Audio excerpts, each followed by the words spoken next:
Good evening. This is Akashvani Kohima. I'm Jonas Yantan with Evening News. The headlines. Lok Sabha MP Tokheho Yepthomi says Nagaland is moving towards dystopia with unresolved political issue. Union Cooperation Minister Amit Shah says India will be self-reliant in pulses sector by 2027. Indian health regulator bans all charges except processing fees for procurement of blood. And Centre launches PRERANA, an experiential learning program for students. Now the news in detail. MP Lok Sabha Tokheho Yepthomi said Nagaland is moving towards dystopia with unresolved Naga political issue. In a statement, Yepthomi said the unresolved political issue and the use of money power in all walks of life is the reason for the inability and incapacity to keep pace with development and economic growth with the rest of the country and the world. The MP said with statehood, the people of Nagaland had great expectations that it will usher in an era of development and prosperity. He, however, said the ground realities are contrary to people's expectations, primarily due to revenue crunch. Yepthomi viewed that the people of Nagaland have reposed faith in the leadership of Chief Minister Nipirio for 5 consecutive elections. However, so much can only be done by one at the helm of a state which has very limited revenue and a mushrooming of more than 20 Naga political factions, he added. The MP also claimed that the present scenario in Delhi, as always, is to say yes to whatever Delhi dictates and that there will be no solution before 2024 May election. Yepthomi further said the intention of many in Delhi is delay the Naga political issue for as long as possible to make arrangements for extraction of oil along the Assam-Nagaland boundary, asserting that more than 60% of Nagaland's population is under the age of 25 and are all younger than the Naga political negotiations. The Lok Sabha MP said it is time for Nagas to decide for economic independence or to continue and keep negotiating for political sovereignty or pass it on to the future generations. Union Cooperation Minister Amit Shah has said that India will be self-reliant in pulses sector by 2027. He said that India has become self-reliant in the field of moong and gram, but even today the country is importing other pulses. Shah said this after launching a portal for registration, procurement and payment of producing farmers in New Delhi today. Shah expressed confidence that farmers will leave no stone unturned in making India self-reliant in the pulses sector. He said the production of pulses was 19 million tons in 2013-14, which has increased to 26 million tons in 2022-23. Shah urged farmers to register themselves with NCCF and NAFET and said the central government will purchase all the pulses on MSP from all the registered farmers. The minister added that pulses will play an important role in the fight against malnutrition. The Central Drug Standard Control Organization, CDSCO, has banned all charges except processing fees for the procurement of blood. The move is intended to check the practice of overcharging for blood in the hospitals.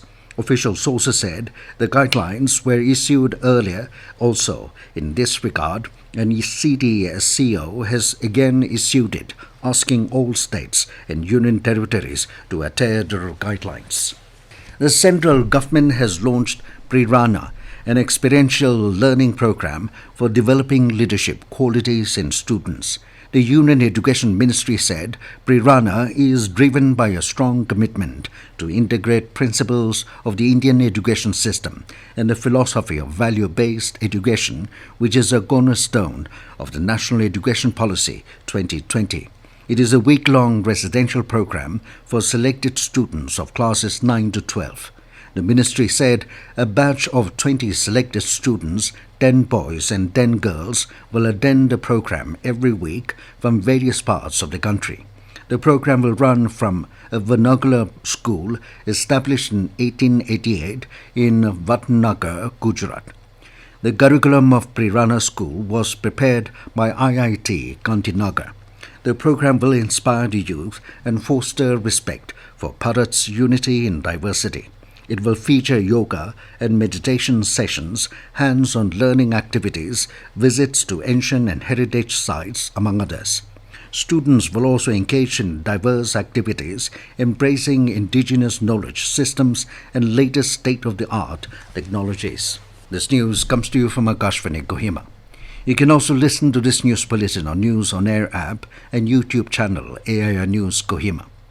India and Nepal signed two important agreements today. External Affairs Minister S. Jaishankar, along with his counterpart N.P. Sod, co-chaired the 7th India-Nepal Joint Commission meeting in Kathmandu today.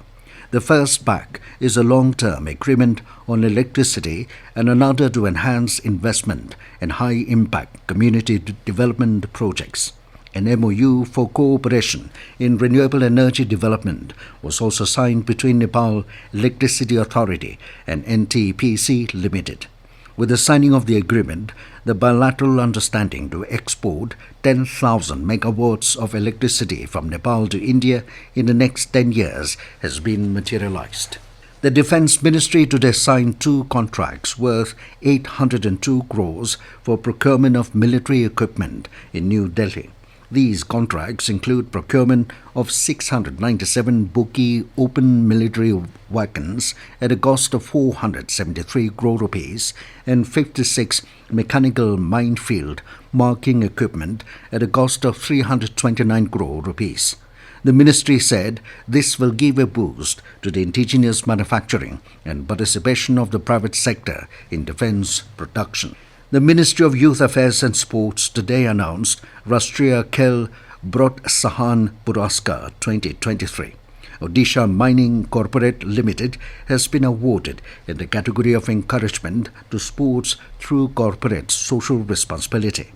Jain deemed to be University, Bengaluru, has been awarded for the identification and nurturing of budding and young talents.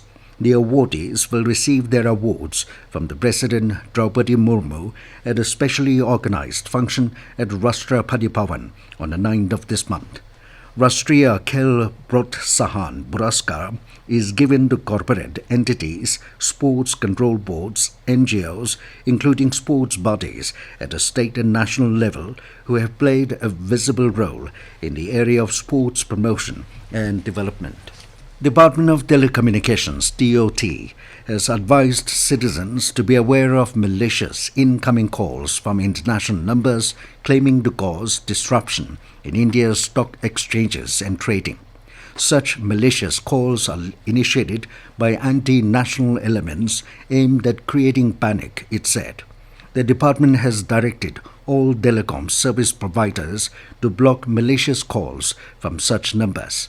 Citizens are advised to report such calls at help.sanchar.sati@gov.in or their telecom service providers. The World Braille Day is being celebrated across the globe today.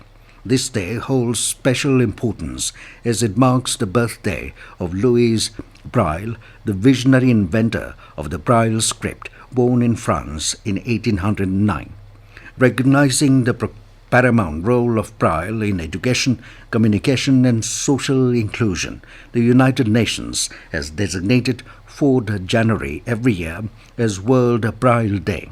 Braille, a universal code rather than a language, serves as a tool to write and read in various languages, including Sanskrit, Arabic, Chinese, Hebrew, Spanish, and many others. Chief Minister Nipirio has extended warm greetings to those celebrating Tuni from the Chagasan community. In a special media post, Rio wished that the festival may bring blessings of bountiful harvest and usher in a prosperous year. And now to the news, here are the main points again. Lok Sabha MP Tokheho Yepthomi says Nagaland is moving towards dystopia with unresolved political issue. Union Cooperation Minister Amit Shah says India will be self-reliant in pulses sector by 2027. Indian health regulator bans all charges except processing fees for procurement of blood. and Centre launches PRERANA, an experiential learning program for students. That is all we have in this evening news bulletin. Good night.